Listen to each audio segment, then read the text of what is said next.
Bismillahirrahmanirrahim. I am Sayyid Ali Naqi Kazmi.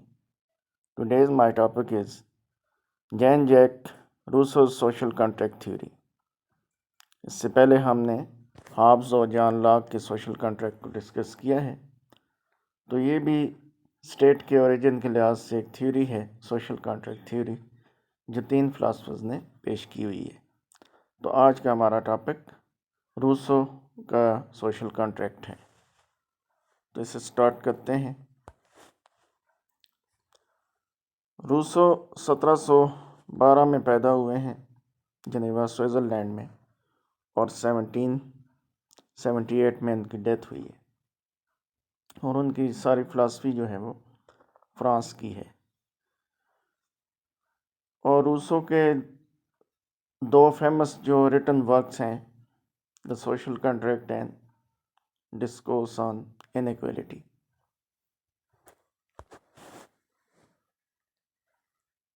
Social contract میں جو ان کی بک ہے،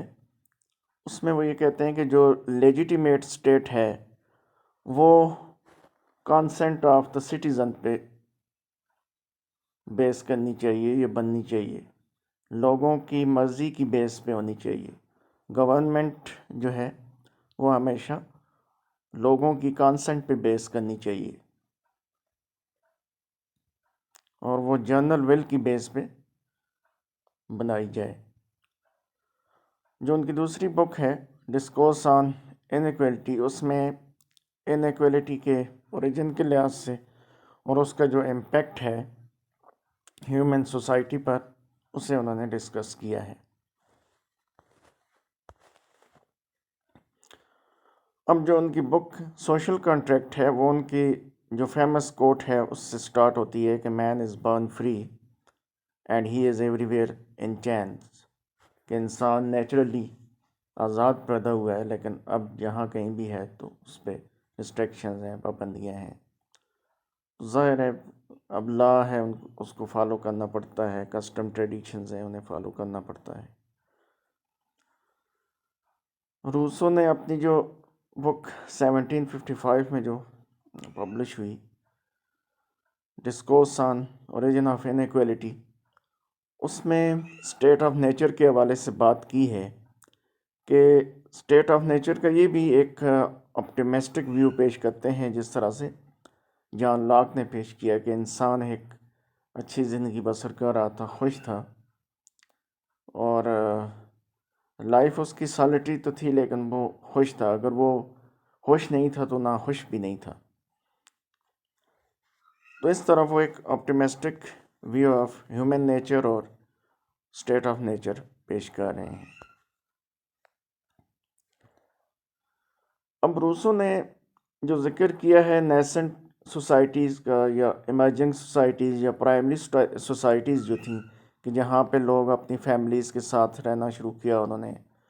اور ان کے نیبرز تھے، انہوں نے آپس میں انٹریکٹ کرنا شروع کیا، تو وہ بظاہر ایک اچھی زندگی گزار رہے تھے اور خوش تھے. لیکن مسائل کہاں پہ پیدا ہوئے کہ جب آبادی زیادہ ہوئی اور پھر پراپرٹی کا کنسیپٹ آ گیا، پرائیویٹ پراپرٹی جسے روسو کہتے ہیں، مائن اینڈ دائن کا کنسیپٹ جب آیا تو لوگوں میں جیلسی کی فیلنگز آ گئیں، پرائڈ کی فیلنگز آ گئیں. تو جب اس طرح کی حسد اور بخیلی اور اس طرح کے احساسات لوگوں میں پیدا ہوئے تو پھر کنفلکٹ کریٹ ہوئے ان کے درمیان. اور پھر روسو یہ کہتے ہیں کہ یہ جو کنفلکٹ ان کے درمیان کریٹ ہوئے تو انہیں ریزالو کرنے کی ضرورت تھی، اور انہیں ریزالو کرنے کے لیے لا اور گورنمنٹ کی ضرورت تھی.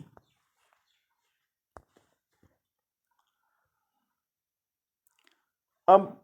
روسو کا جو سوشل کانٹریکٹ ہے، وہ اس میں یہ کہتے ہیں کہ یہ سوشل کانٹریکٹ اس طرح ہے کہ ہر شخص جو ہے وہ اپنی جو پرسنل فریڈم ہے، اس کی جو پرسنل لیبرٹی ہے اس کو وہ سرنڈر کرے گا، اور وہ سرنڈر کرے گا سول فریڈم کو، کہ جنرل ویل کی بیس پر ایک سول سوسائٹی بنے گی، اور وہ جو سوسائٹی بنے گی، وہ جو کلیکٹیو باڈی بنے گی، وہ ساورن ہوگی اور وہ پھر لوگوں کی بہتری کے لیے کام کرے گی۔ تو اب یہاں پر وہ یہ کہہ رہے ہیں کہ ہر انسان اپنی پرسنل فریڈم کو سرنڈر کرے گا فار کامن گڈ، لوگوں کی بہتری کے لیے، تمام کمیونٹی کی بہتری کے لیے، اور ان کا جو کانٹریکٹ ہے اس میں وہ جنرل ول کی بیس پر ایک ساورن اتھارٹی بنا رہے ہیں۔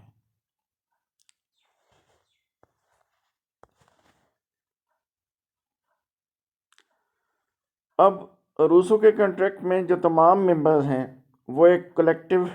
پولیٹیکل انٹیٹی یا باڈی بنا رہے ہیں جو ساورن ہے اور جو جنرل ول کی بیس پہ ہے، جو تمام کمیونٹی کی ول پہ یا منشا کی بنیاد پہ بنائی گئی ہے، اور جس میں ہر شخص نے اپنی پرسنل فریڈم کو کلیکٹیو فریڈم یا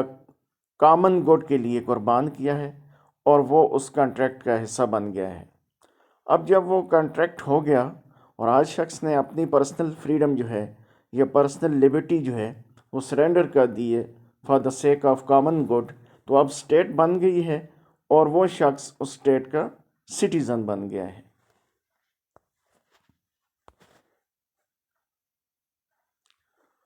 اب روسو وہ جو کلیکٹیو باڈی ہے جو جنرل ول کی بیس پہ بنی ہے اس کو پبلک پرسن کا نام دیتے ہیں، وہ جو کلیکٹیو باڈی ہے، اور وہ کہتے ہیں کہ اس کے پاس اب ایبسولوٹ فریڈم ہے چونکہ سب لوگوں نے اپنی پرسنل فریڈم اسے دے دی ہے، اور وہ جو کلیکٹیو باڈی جنرل ول کی بیس پہ بنی ہے اس کے پاس ایبسولوٹ فریڈم ہے، اور وہ اس ایبسولوٹ فریڈم کی بیس پہ ساری سوسائٹی کی ویلفیئر کے لیے کام کرے گی، اور ہر شخص اسی طرح فری ہے کہ جس طرح وہ اسٹیٹ آف نیچر میں فری تھا، اور اس نے صرف جو چینج یہ ہے، یہ فرق یہ ہے کہ اس نے جو اپنی پرسنل فریڈم ہے اس کو سول فریڈم کے ساتھ چینج کیا ہے، اور وہ اسی طرح سے اس اسٹیٹ میں، اس کلیکٹیو باڈی میں یا اس کلیکٹیو باڈی کے انڈر جنرل ول کی ڈائریکشن میں فری ہے، جس طرح سے وہ اسٹیٹ آف نیچر میں فری تھا، اور وہ اسی طرح سے اپنے رائٹس انجوائے کرے گا۔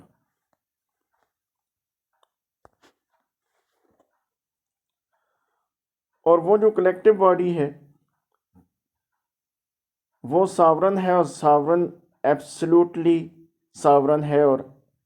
ایبسلوٹ فریڈم اس کے پاس ہے، اور اس کا صرف مقصد لوگوں کی ویلفیئر ہے، کامن گڈ ہے، کامن گڈ کے لیے کام کرنا ہے۔ اور اگر کہیں بھی یہ پتہ چلتا ہے کہ وہ کسی اسپیسیفک گروہ کے لیے کام کر رہی ہے یا اپنی پرسنل انٹرسٹ کے لیے کام کر رہی ہے، تو اس کا مطلب یہ ہے، روسو یہ کہتے ہیں کہ اس کا مطلب ہے کہ اب وہ کلیکٹیو باڈی جنرل ول کی بیس پہ کام نہیں کر رہی، وہ پرسنل ول کی بیس پہ کام کر رہی ہے، تو اس کا مطلب یہ ہے کہ اب لوگ ساورن نہیں ہیں، تو اب لوگوں کو وہ اختیار دے رہے ہیں کہ وہ جس طرح سے لاک نے اختیار دیا تھا کہ اگر گورنمنٹ ان کے رائٹس کو پروٹیکٹ نہیں کر رہی تو وہ اسے ڈیزالو کر سکتے ہیں، کانٹریکٹ کو بھی ڈیزالو کر سکتے ہیں، تو یہاں پر بھی روسو یہ اختیار لوگوں کو دیتے ہیں کہ اگر وہ کلیکٹیو باڈی جنرل ول کی بیس پہ کام نہیں کر رہی تو اس کا مطلب ہے لوگ ساورن نہیں ہیں، تو لوگ اس میں سے نکل سکتے ہیں۔ اب بظاہر تو روسو کی اس تھیوری نے اور ان آئیڈیاز نے ایک اہم کردار ادا کیا ہے، اور اس زمانے کی جو ایبسولوٹ منارکیز تھیں یا اتھارٹیرین رول تھا اس کے لیے ایک بڑا چیلنج تھا یہ، اور روسو کا جو کنسیپٹ تھا جنرل ول کا یا پاپولر ساورنٹی کا یا کانسنٹ آف دا پیپل، اس نے ایک اہم کردار ادا کیا ہے، اور 1789 کا جو فرینچ ریولوشن ہے روسو کے آئیڈیاز کو، روسو کو اس کا روح رواں سمجھا جاتا ہے۔ اب چونکہ یہ بھی ایک تھیوری ہے اور اوریجن آف اسٹیٹ کے حوالے سے اور اسپیکولیٹو تھیوری ہے، تو اس پہ بھی کرٹیسزم کیا جا سکتا ہے۔ سب سے پہلا کرٹیسزم اس میں یہ ہے کہ یہ ایک سپوزیشن کی بیس پہ ہے، اور یہ ایک ان ریئلسٹک سپوزیشن ہے کہ جس میں روسو یہ کہہ رہے ہیں کہ اسٹیٹ آف نیچر میں انسان خوش تھا اور وہ لبرٹیز اور رائٹس اور فریڈم انجوائے کر رہا تھا. حالانکہ اگر اسٹیٹ نہیں ہے، گورنمنٹ نہیں ہے، تو پھر اس کا سوال ہی پیدا نہیں ہوتا کہ انسان کسی طرح کی کوئی لبرٹیز یا فریڈم یا رائٹس انجوائے کر رہا ہوگا. تو یہ ایک ان ریئلسٹک ویو ہے، یہ ایک سپوزیشن ہے، مفروضہ ہے. ایک اور کرٹیسزم اس پہ جو کیا گیا ہے وہ یہ ہے کہ روسو نے جو انڈیویجول لبرٹیز ہیں یا انڈیویجول رائٹس ہیں ان کو لوگوں کو یہ کہا ہے کہ وہ سرنڈر کر دیں. تو اس کا مطلب یہ ہے کہ انہوں نے لوگوں کی انڈیویجول جو فریڈم ہیں یا لبرٹیز ہیں ان کو قربان کرنے کا کہا ہے. اور کرٹکس یہ کہتے ہیں کہ جب آپ جنرل ول پہ اور کلیکٹیو ول پہ زیادہ فوکس کرتے ہیں تو اس کا مطلب یہ ہوتا ہے کہ سپریشن آف انڈیویجول لبرٹیز کا خطرہ ہے.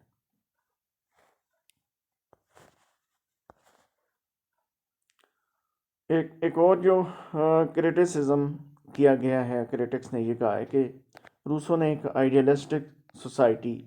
کا نقشہ کھینچا ہے اور وہ ایک آئیڈیلسٹک سوسائٹی کے بارے میں بتا رہے ہیں جو پریکٹیکیبل نہیں ہے.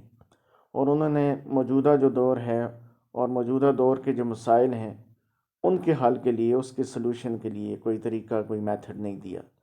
تو یہ اس پہ کرٹیسزم کیا گیا ہے. آج کا ہمارا ٹاپک تھا روسو کا سوشل کنٹریکٹ. اب جو نیکسٹ میرا لیکچر ہوگا وہ اس کی تھیوری آف جنرل ویل پہ ہوگا. تو آج تک کے لیے اتنا ہی کافی ہے. Thank you very much.